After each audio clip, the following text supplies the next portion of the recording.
ಇನ್ನು ಕುರ್ಚಿ fight ಹೊತ್ತಲೇ DK ಮತ್ತು ರಾಹುಲ್ ಭೇಟಿ ವಿಚಾರ ಇದೆಯಲ್ಲ, ಇದು ಬೇರೆ ಬೇರೆ ವ್ಯಾಖ್ಯಾನವನ್ನು ಪಡ್ಕೊಳ್ತಾ ಇದೆ.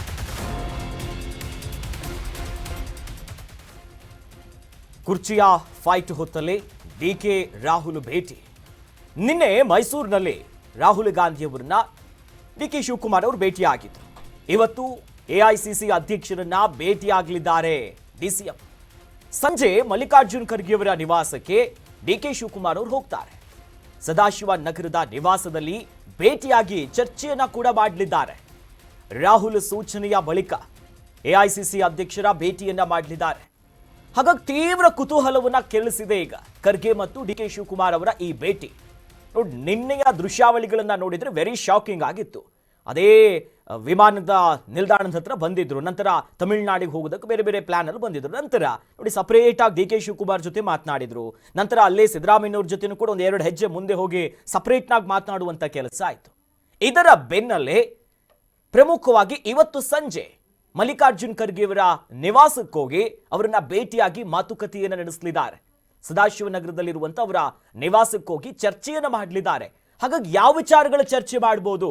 ನಾಯಕತ್ವ ಬದಲಾವಣೆಯ ಬಿಸಿ ಬಿಸಿ ಚರ್ಚೆಗಳಿದೆ. ಸಚಿವ ಸಂಪುಟ ಪುನರ್ರಚನೆಯ ವಿಚಾರ ಇದೆ. ನಂತರದಲ್ಲಿ ಮುಂಬರುವಂತ ಚುನಾವಣೆಗೆ ವೀಕ್ಷಕರನ್ನಾಗಿಯೂ ಕೂಡ ಡಿಕೆ ಶಿವಕುಮಾರ್ ಅವರಿಗೆ ಹಲವು ಜವಾಬ್ದಾರಿ ಕೊಟ್ಟಿದ್ದಾರೆ ಅಸ್ಸಾಂ ಚುನಾವಣೆಗೆ ಸಂಬಂಧಪಟ್ಟಂತೆ. ಆದ್ರೆ ಯಾಕೆ ಈ ಪ್ರತ್ಯೇಕವಾಗಿ ಮಾತನಾಡಿರೋದು ಅಥವಾ ಬೇರೆ ರೀತಿಯಾದಂಥ ಕ್ರಾಂತಿಗಳಾಗತ್ತಾ? ಆದರೆ ಇನ್ನೇನು ಫೆಬ್ರವರಿ 13ನೇ ತಾರೀಕಿಗೆ 1000 ದಿನಗಳಾಗತ್ತೆ ಅಧಿಕಾರಕ್ಕೆ ಬಂದಿರುವಂಥ ವಿಚಾರ. ಆ ನಿಟ್ಟಿನಲ್ಲಿ ಮಹತ್ವದ ಬೆಳವಣಿಗೆಗೆ ಏನಾದರೂ ನಿರೀಕ್ಷೆ ಮಾಡಬಹುದಾ? ಈ ಸಪರೇಟ್ ಆಗಿ ಮಾತನಾಡಿರೋದು ಮತ್ತೆ ಕೈಪಡೆಯಲ್ಲಿ ಇಂಥದ್ದೇ ಗೊಂದಲಗಳಿಗೆ ಇದು ಎಡೆ ಮಾಡಿಕೊಟ್ಟಿದೆ.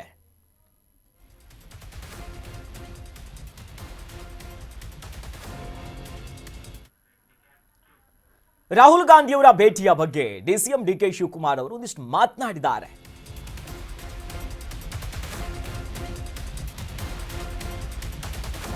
ರಾಹುಲ್ ಗಾಂಧಿಯವರನ್ನ ಭೇಟಿ ಮಾಡಿರೋ ವಿಚಾರವಾಗಿ ಡಿಕೆ ಶಿವಕುಮಾರ್ ಅವರು ಇದ್ರ ಬಗ್ಗೆ ಒಂದು ರಿಯಾಕ್ಷನ್ ಕೊಟ್ಟಿದ್ದಾರೆ. ನಿನ್ನೆ ರಾಹುಲ್ ಗಾಂಧಿಯವರನ್ನ ಭೇಟಿ ಮಾಡಿದ್ದೀವಿ, ಚೆನ್ನಾಗಿ ಕೆಲಸ ಮಾಡ್ಕೊಂಡು ಹೋಗಿ ಅನ್ನೋದಾಗ ಅವರು ನಮ್ಗೆ ಹೇಳಿದ್ರು. ಅದು ಬಿಟ್ಟು ಯಾವ ಸಂದೇಶವನ್ನ ಕೂಡ ಅವರು ಕೊಟ್ಟಿಲ್ಲ. ಜನವರಿ 16ರಂದು ನಾನು ದೆಹಲಿಗೆ ಹೋಗ್ತೇನೆ, ಜೊತೆಯಲ್ಲಿ ರಾಮ್ಜಿ ಯೋಜನೆಯ ವಿರುದ್ಧ ಹೋರಾಟ ಮಾಡೋದಕ್ಕೂ ಕೂಡ ಒಂದಿಷ್ಟು ರೂಪರೇಷೆಗಳು ರೆಡಿ ಆಗ್ತಿದೆ. ಬಿಜೆಪಿ ರಾಜಕಾರಣದ ಬಗ್ಗೆಯೂ ಕೂಡ ನಾವು ಚರ್ಚೆಯನ್ನು ಮಾಡಿದ್ವಿ. ಈ ರೀತಿಯಾಗಿ ಬೆಂಗಳೂರಿನಲ್ಲಿ ಡಿಸಿಎಂ ಡಿಕೆ ಶಿವಕುಮಾರ್ ಅವರು ಒಂದು ಪ್ರತಿಕ್ರಿಯೆ ಕೊಟ್ಟಿದ್ರು. ನೋಡಿ, ನಾವಾಗಲೇ ಹೇಳ್ತಾ ಇದ್ವಿ, ನಿನ್ನೆ ರಾಹುಲ್ ಗಾಂಧಿಯವರನ್ನ ಭೇಟಿ ಆಗಿರೋದು ಅಥವಾ ಏನು ಮಾತನಾಡಿರಬಹುದು, ಯಾವ ಸಂದೇಶ ಕೊಟ್ಟಿರಬಹುದು.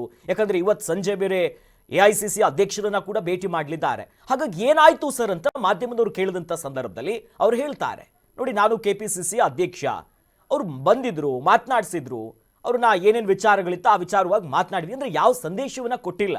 ಒಂದಿಷ್ಟು ವಿಚಾರಗಳಿದೆ, ದೆಹಲಿ ಕೂಡ ಹೋಗ್ತೀನಿ ಅನ್ನೋ ವಿಚಾರವನ್ನ ಬಹಳ ಸ್ಪಷ್ಟವಾಗಿ ಡಿಸಿಎಂ ಡಿಕೆ ಶಿವಕುಮಾರ್ ಅವರು ಹೇಳಿದ್ದಾರೆ. ಅದಪ್ಪ, ನಾನು ಕಾಂಗ್ರೆಸ್ ಅಧ್ಯಕ್ಷ, ಅವರು ನಮ್ಮ ಲೀಡರ್ ಆಫ್ ದಿ ಅಪೋಸಿಷನ್, ಅವರು ಕಾಂಗ್ರೆಸ್ ಅಧ್ಯಕ್ಷ. ನಾವು ಭೇಟಿ ಮಾಡೋದು, ನಾವು ಮಾತಾಡೋದು, ನಾವು ಗೌರವ ಕೊಡೋದು, ಪ್ರೋಟೋಕಾಲ್ ಹೋಗಿ ರಿಸೀವ್ ಮಾಡೋದು, ಇವೆಲ್ಲ ನಾನು ಪಬ್ಲಿಕ್ ಅಲ್ಲಿ ಚರ್ಚೆ ಮಾಡ್ತಾರ. ನೀವೇನೋ ಸುಮ್ಮನೆ ನಿಮ್ಗೆ ಇಷ್ಟ ಬಂದಂಗೆ ಯಾರು ಹೇಳಿದ್ರು ಅಂತ ಆಫ್ ದಿ ರೆಕಾರ್ಡ್ ಹೇಳಿದ್ರು, ರೆಕಾರ್ಡ್ ಹೇಳಿದ್ರು ಅಂತ ಸುಮ್ಮನೆ ಏನೋ ನಿಮ್ಗೆಲ್ಲ ನೀವು ಕ್ರಿಯೇಟ್ ಮಾಡ್ಕೊಂಡು ನಿಮ್ಮ ಟಿವಿಗಿರೋಂತ ಇದನ್ನ ಗೌರವನ ನೀವು ಹಾಳು ಮಾಡ್ಕೋತಾ ಇದ್ರಿ. ಇವತ್ತು ಯಾವ ಸಂದೇಶನೂ ಇಲ್ಲ. ಭೇಟಿ ಮಾಡಿದೀವಿ, ಚೆನ್ನಾಗಿ ಕೆಲಸ ಮಾಡ್ಕೊಂಡು ಹೋಗಿ ಅಂತ ಹೇಳಿದ್ದಾರೆ. ಚೆನ್ನಾಗಿ ಕೆಲಸ ಮಾಡ್ಕೊಂಡು ಹೋಗ್ತೀವಿ. ನಮ್ಮ ಇದ್ರ ಬಗ್ಗೆ, ನರೇಗಾ ಬಗ್ಗೆ ಏನೇನು ಕಾರ್ಯಕ್ರಮ ಮಾಡ್ತಾ ಇದೀವಿ ಅದನ್ನೆಲ್ಲ ತಿಳಿಸಿದೀವಿ.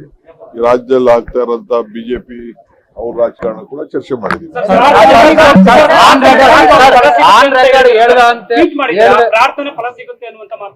ನಾನು ಮೊದ್ಲೇ ಇದರ ವಸ್ತು ಏನಲ್ಲ ರೀ, ಮೊನ್ನೆ ಇದಕ್ ಹೋಗಿದ್ದೆ, ನಮ್ಮ ಒಕ್ಕಲದ ಬಿಸ್ನೆಸ್ ಮೆನ್ ಇದಕ್ ಹೋಗಿದ್ದೆ.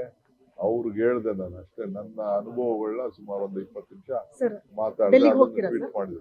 16ನೇ ತಾರೀಕು ಡೆಲ್ಲಿಗೆ ಹೋಗ್ತಾ ಇದ್ದೀನಿ ಸರ್. ಆನ್ ರೆಕಾರ್ಡ್ ಹೇಳದೇ ಇರದಂತ ವಿಚಾರ ಚರ್ಚೆ ಮಾಡಿದಿರ ನನಗೆ ಮೀಟಿಂಗ್ ಆನ್ ರೆಕಾರ್ಡ್ ನಾನು ಯಾವುದು ಆನ್ ರೆಕಾರ್ಡ್ ಇಟ್ಕೊಳ್ಳಲ್ಲ. ನನ್ನ ಹತ್ರ ಯಾವುದು ರೆಕಾರ್ಡ್